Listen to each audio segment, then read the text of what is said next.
Scratch tutorial. I'm sorry I haven't uploaded a video in a while. I've been taking a break from YouTube, but I am back now to show you how to make a scrolling engine. Let's get started.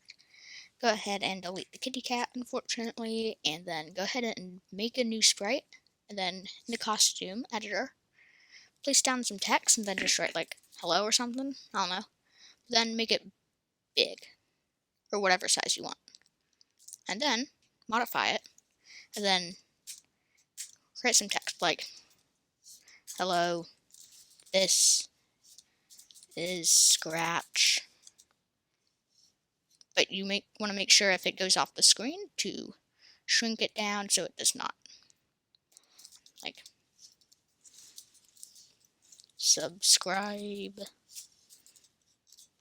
like, comment. Okay, good. So now, what you can do is, now we're going to take a break to look at our Earth.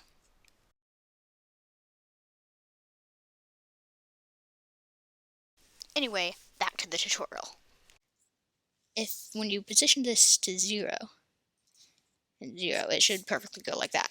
Spectacular. Now in the code, all you're really going to do is when green flag clicked, go to the coordinates you want, in this case 0, 0.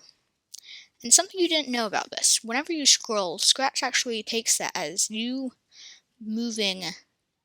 When you scroll up, you're actually pressing the up button. That's how Scratch sees it. And when you go down, it thinks you're pressing the down button. So you can use the when key pressed blocks up and then down. So when key down is pressed, change the y by negative whatever you want. I'm going to go -5 just because that's a good number. But you can do what you want. And then just for the up, just do the opposite of that.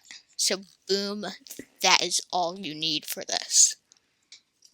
Go ahead and go. And then see, I scroll down, it goes down. You can even see my screen wobbling up there and down there. But yes, thank you guys for watching. Like and subscribe for more tutorials. Comment down below any questions you have. And yes, I know I do have, this is my 339th unnamed project. Yes, it is. It's pretty embarrassing. I'm pretty bad at organization. But thank you guys for watching out.